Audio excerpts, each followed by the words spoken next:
नमस्कार बच्चों, आज हम संस्कृत व्याकरण का वर्ण परिचय पढ़ते हैं। वर्ण वर्ण वर्ण मतलब अल्फाबेट। वर्ण क्या होता है? जब हम बोलते हैं तो हमारे मुख से कई प्रकार की ध्वनियाँ निकलती है, जैसे पापा, दीदी, बेटा, भैया। इस तरह की से हमारे मुख से ध्वनियाँ निकलती हैं। अब ये ध्वनियाँ ही, ये छोटी छोटी जो ध्वनियाँ होती है वही वर्ण कहलाती है।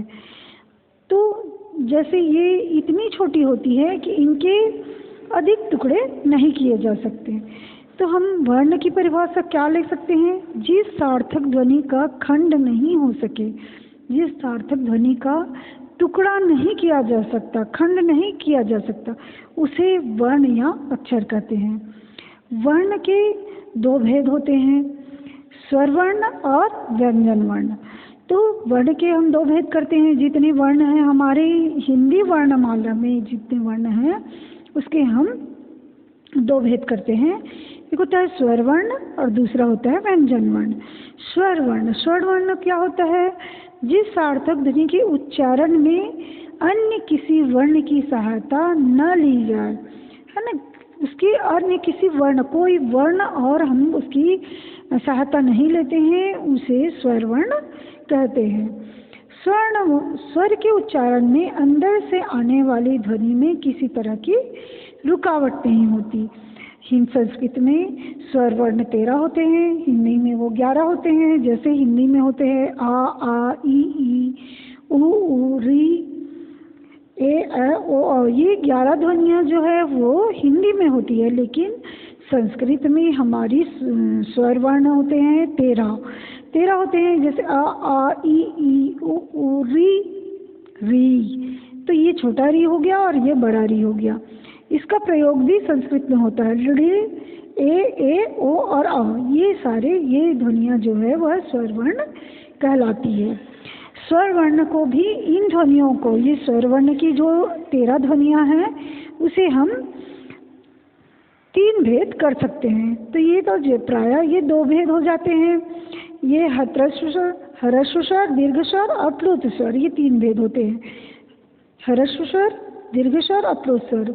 तो सबसे पहले हम पढ़ते हैं ह्रस्व स्वर। ह्रस्व स्वर के उच्चारण में बहुत कम समय लगता है, मतलब उसको उच्चारण करते समय बहुत कम समय लगता है और ये बहुत आसानी से इसका उच्चारण हो जाता है। ये 5 होते हैं, अ, ई, उ, री और री। ये 5 ध्वनियाँ जो है वह ह्रस्व स्वर के अंतर्गत आता है। मूल ध्वनि, और यह मूल स्वर भी कहते हैं। इस ध्वनि को मूल ध्वनि या फिर मूल स्वर भी कहते हैं। दूसरा होता है दीर्घ स्वर। दीर्घ स्वर, बाकी जो बचे हुए स्वर होते हैं वह दीर्घ स्वर के अंतर्गत आते हैं। दीर्घ स्वर के उच्चारण में ह्रस्व स्वर से दुगना समय लगता है, यानी ह्रस्व स्वर के उच्चारण में कुछ अधिक जोर लगाना पड़ता है। दीर्घ स्वर 8 हैं। ये है आ, ई, उ, री, ए, ओ, औ। यहाँ पर छोटा री लिया गया है, यहाँ पर री लिया गया है। तो ये बड़ा जो ध्वनियाँ होती है वह दीर्घ स्वर के अंतर्गत आते हैं। तो ये ध्वनियाँ, दीर्घ स्वर का ध्वनियाँ जो होती है वो 8 होती है।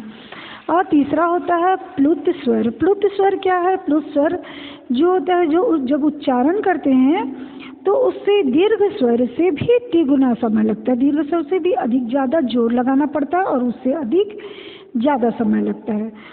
ह्रस्व स्वर जो होता है उसमें एकदम कम समय लगता है, उसके बाद में उसके डबल समय दीर्घ स्वर में लगता है और उससे डबल समय प्लुत स्वर में तिगुना समय लगता है।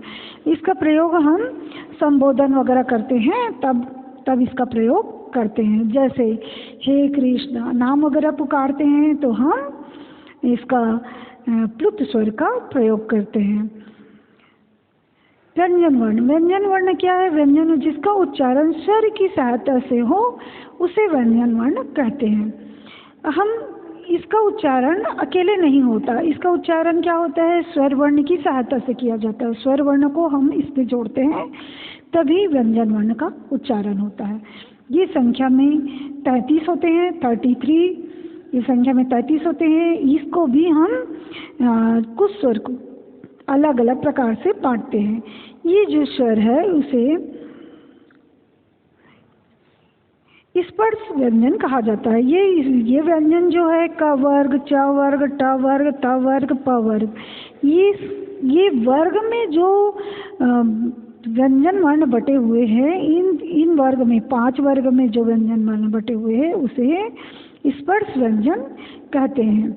स्पर्श व्यंजन में होता है क वर्ग जैसे क, ख, ग, घ, अंगा।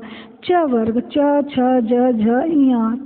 ट वर्ग ट, ठ, ड, ढ, अण। त वर्ग त, थ, द, ध, न। प वर्ग प, फ, ब, भ, म। ये व्यंजन वर्ण की आधा ही होता है, मतलब ये सारे हलंत में होते हैं। हलंत मतलब आधा, हलंत में होते हैं और इसमें हम स्वर वर्ण को जोड़ते हैं तब यह पूरा होता है। जैसे क में हम अ जोड़ेंगे तब पूरा क होगा। उसी प्रकार से उसके बाद में होता है ये स्पर्श व्यंजन हो गए। स्पर्श व्यंजन कितने हुए? 25। तो 25 जो है वह स्पर्श व्यंजन होते हैं।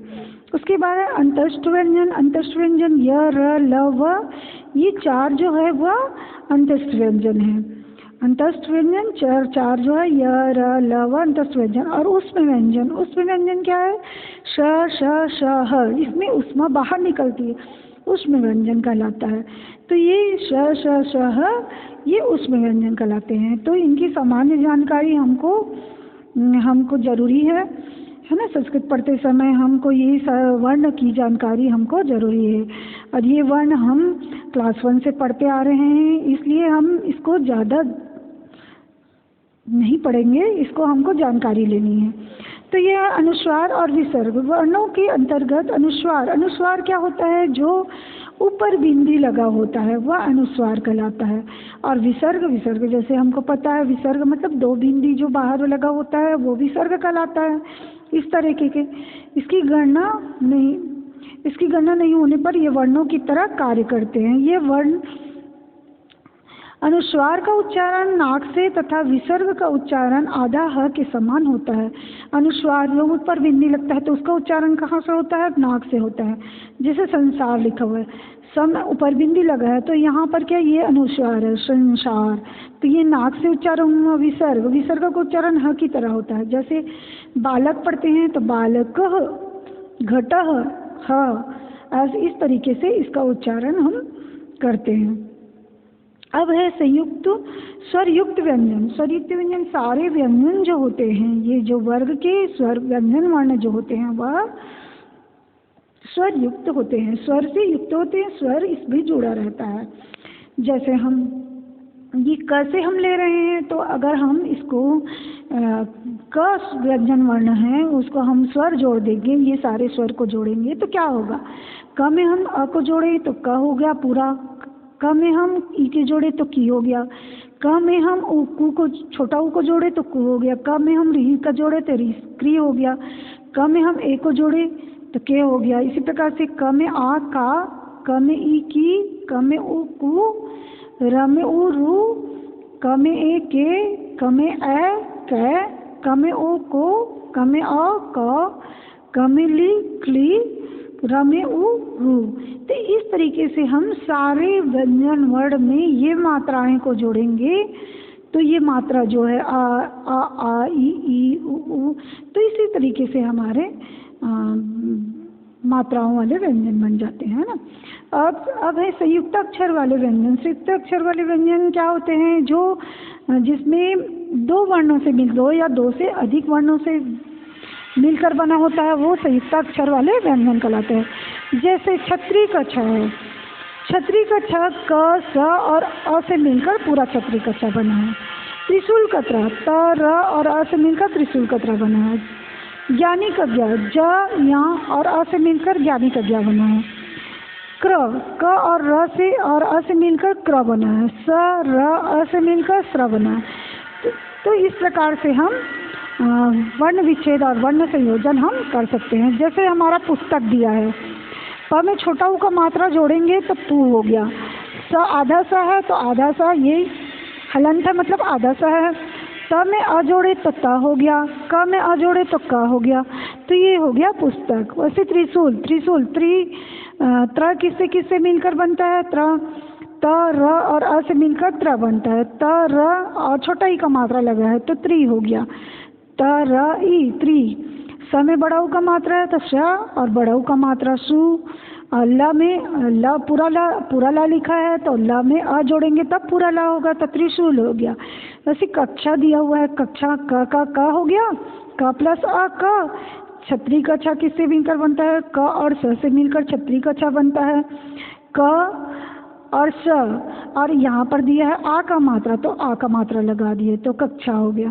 तो इस तरीके से हम वर्ण परिचय हम प्राप्त कर चुके हैं और इसको हम बहुत अच्छे से जान चुके हैं।